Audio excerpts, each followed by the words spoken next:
Bahasa Melayu berpotensi besar diangkat sebagai salah satu bahasa dunia. Saya mencadangkan agar Datuk Seri Anwar Ibrahim dan YB Fahmi Fadzil untuk segera menjalankan perbincangan dengan kerajaan Indonesia untuk menjadikan bahasa Malaysia Indonesia sebagai bahasa utama ASEAN serta pertubuhan dunia lainnya. Resmi mengatakan penolakan, ya. Nah, ini sesuatu yang wajar karena apa? Masalah harga diri, ya. Bangsa Indonesia kok kenapa?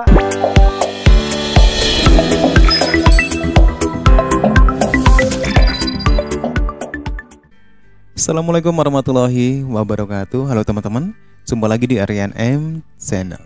Oke, buat teman-teman yang klik video ini, seperti biasanya, saya harapkan mudah-mudahan teman-teman masih dalam kondisi sehat walafiat dan selalu bahagia. Jangan lupa dukung channel ini dengan cara like juga subscribe. Oke teman-teman ya, mungkin kita sama-sama ya sering mendengar profesor-profesor bahasa Malaysia yang membahas bahasa Melayu di sana dengan segala permasalahannya. Dan kita tahu bagaimana Malaysia gigih sekali untuk bisa memartabatkan sekaligus mengangkat, mengantarbahasakan bahasa Melayu di ranah yang lebih luas. Pernah satu usulan dari mantan Perdana Menteri Malaysia Ismail Sabri Yaakob yang mengusulkan kalau bahasa Melayu bisa dipakai sebagai bahasa kedua ASEAN. Tetapi apa yang terjadi? Yang terjadi adalah penolakan dari Indonesia. Oke, tentunya bagi Indonesia ada alasannya. Untuk itu, pada video ini saya ajak teman-teman ya untuk melihat ya, buat yang belum paham kenapa Indonesia menolak untuk bisa diajak kerjasama, bisa memartabatkan bahasa Melayu. Pasti Indonesia punya alasan yang kuat. Oke, biar nggak penasaran, mungkin masih ada yang belum paham. Simak terus sampai habis biar paham. Oke, sebelum kita berkomentar, kita lihat videonya. Jadi mungkin daripada pendapat Profesor Dr. Aminuddin yang merupakan pakar linguistik di sini, bagaimana melihat dari segi kesamaan dan perbezaan bahasa Melayu Indonesia untuk kita bawa ke pentas antarabangsa. Silakan Prof. Aminuddin. Baik, terima kasih Dr. Jessica. Saya pertama ingin menyambut pernyataan yang disampaikan simak sampai habis ya biar tadi, paham ya, bahwa kita mestinya sekarang ini mendudukan dulu persoalannya. Yang kita maksud dengan bahasa Melayu oleh misalnya Perdana Menteri kemarin ya, itu rujukannya kemana ya, supaya kita itu berbicara dengan referensi yang sama ya. Nah, jadi dudukan dulu karena nomenklaturnya harus sama. Jangan-jangan yang dimaksud oleh orang Malaysia tentang bahasa Melayu itu tidak sama dengan yang dimaksudkan oleh kami bangsa Indonesia begitu ya. Nah, tadi Prof. Kamarudin sudah secara terperinci menjelaskan bahasa Melayu bagi orang Indonesia. Betul sekali, tadi juga Prof. Hari sudah menyebutkan bagi kami ya, tidak ada sedikit pun keraguan untuk mengatakan bahwa bahasa Indonesia itu berasal dari bahasa Melayu. Oke. Sama sekali tidak ada keraguan dan itu adalah fakta yang tidak bisa dibantah gitu ya.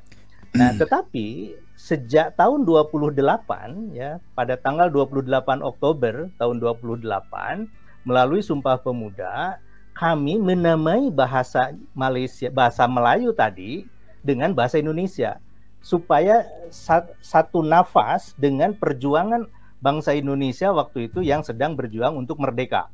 Ya, sudah mengakui tanah air Indonesia, kemudian bangsa yang satu, bangsa Indonesia, maka bahasanya pun dinamai bahasa Indonesia. Sebelumnya tidak ada istilah bahasa Indonesia.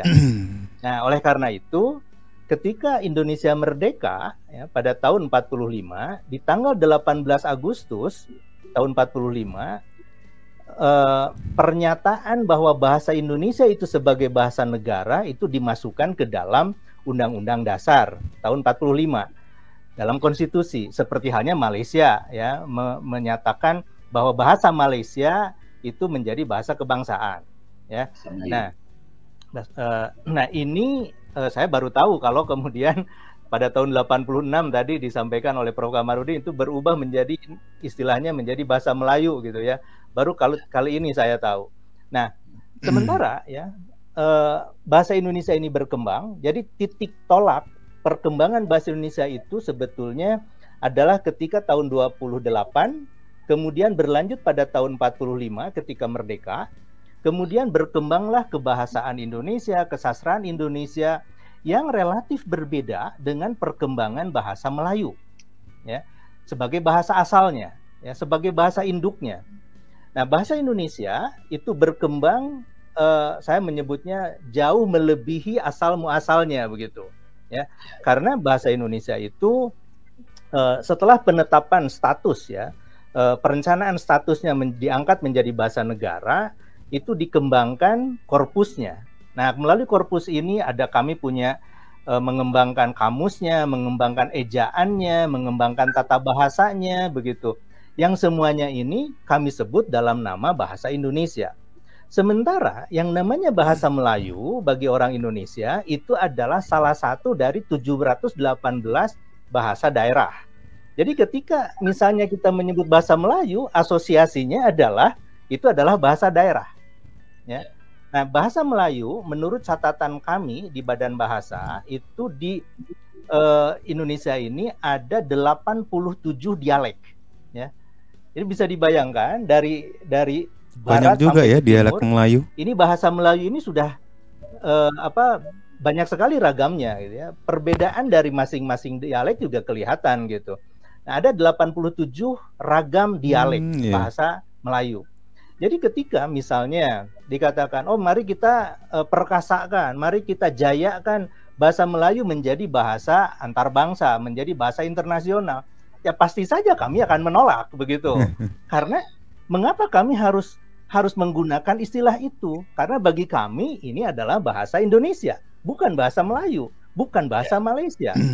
Kalau misalnya mau disebutkan, oke, kita sekarang bekerja bersama-sama menyebutkan bahasa Indonesia dan bahasa Malaysia atau bahasa Melayu bagi orang Malaysia, ya, itu tidak ada masalah, ya.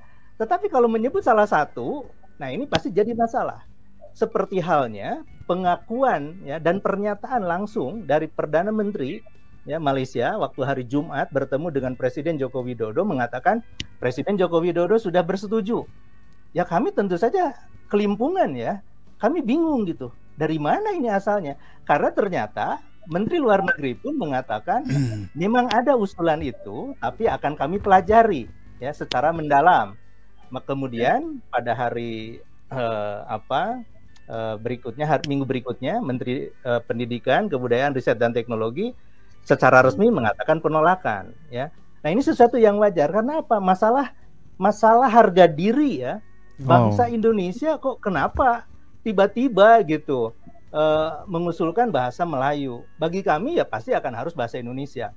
Tentu kalau misalnya usulannya itu dua-duanya gitu ya, bahasa Indonesia, bahasa Melayu, mungkin tidak akan terlalu panas ya reaksinya gitu. Itu yang pertama. Yang kedua, perkembangan bahasa Indonesia itu berbeda dengan perkembangan bahasa Melayu yang di Malaysia. Ya. Bahasa Indonesia itu menyerap istilah untuk pengayaan kosakatanya, vocabulary-nya tadi, seperti Prof. Ari katakan, itu dari bahasa-bahasa asing, ya, apakah itu bahasa Inggris, bahasa Belanda, bahasa Portugis, bahasa Arab, bahasa Cina, bahasa Jepang, dari berbagai banyak bahasa. Nah, itu satu sisi. Di satu sisi lain, pengayaan kosakata ini terjadi dari ratusan bahasa, ya, mungkin belum semua, belum 718-nya gitu ya, dari ratusan bahasa yang ada di Indonesia. Itu sebagai bahasa-bahasa daerah. Nah, yang terutama mempengaruhi itu adalah bahasa Jawa misalnya, kemudian bahasa Sunda, ya, kemudian bahasa Madura, bahasa Banjar, ya, dan juga bahasa-bahasa yang lain, ya, yang ada di Indonesia. Bahkan mungkin bahasa-bahasa di Papua juga ikut berpengaruh ke dalam bahasa Indonesia. Ini situasi yang tidak dimiliki oleh Malaysia, ya, karena Malaysia kan kalau ditanya bahasa daerahnya mana gitu. Nah, pengayaannya kan tidak seperti itu. Nah, oleh karena itu tadi saya mengatakan bahasa Indonesia ini sudah jauh berkembang ya dari bahasa asalnya, bahasa Melayu gitu ya. Dan sekarang sudah bisa unjuk diri gitu sebagai satu bahasa yang stabil begitu ya, dan berkembang dengan sangat sehat gitu. Nah, penuturnya sendiri gitu ya, itu sudah banyak sekali tentu saja bila dibandingkan dengan penutur bahasa Melayu yang menurut catatan riset dari etnolog misalnya ya, di bulan Desember 2021 etnolog ini menerbitkan laporan penutur bahasa Indonesia itu ada 199 juta. Sementara penutur bahasa Melayu ya, itu 19 juta. Ya. Jadi ini perbedaan yang sangat jauh. Kalau misalnya ada klaim, ya ada pernyataan bahasa Melayu digunakan oleh 300 juta orang. Ini tanda tanya besar. Melayu yang mana? Bagi kami tidak bisa itu. Ini adalah bahasa Indonesia, ya, gitu. Yang mungkin penduduk Indonesia katakanlah 278 juta, katakanlah 220 jutanya atau 200 jutanya bertutur bahasa Indonesia. Mungkin sisanya ya boleh bahasa Melayu yang ada di Malaysia. Tapi jumlahnya juga kan penduduk Malaysia mungkin tidak sepertiga penduduk Indonesia gitu kan ya. Begitu. Nah, itu untuk sementara ya, Dr. Jessica. Persoalan tadi ialah tentang sejauh mana bahasa yang kita sebut bahasa Melayu ataupun bahasa Indonesia mempunyai potensial untuk menjadi bahasa antarabangsa. Sebetulnya ini menarik sebab memang sudah jelas bahawa bahasa itu ialah tanpa sempadan. Dunia tanpa sempadan sebetulnya sudah merebak melalui bahasa, ya, melalui lirik lagu, melalui puisi, melalui sastra. Bahasa itu berkembang merentasi sempadan negara bangsa.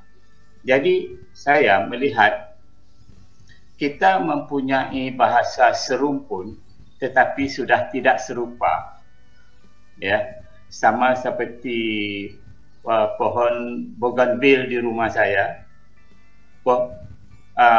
Rumputnya sama, tapi cabang sebelah kanan mengeluarkan warna bunga berwarna merah, sebelah kiri mengeluarkan bunga berwarna putih.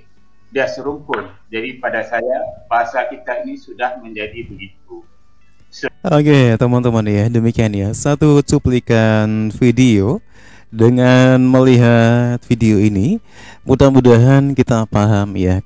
Sering Indonesia ngotot ya untuk tidak mau bekerja sama bersama-sama mengantar-bangsakan bahasa Indonesia bersama bahasa Melayu di Malaysia.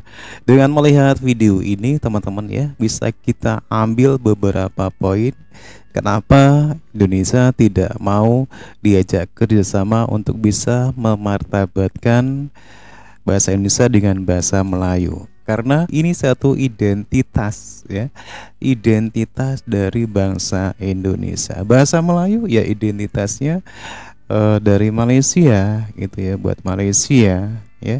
Sekali lagi bahasa Indonesia diciptakan ya, bukan hanya buat orang Sumatera saja, tapi buat semuanya yang ada di Indonesia.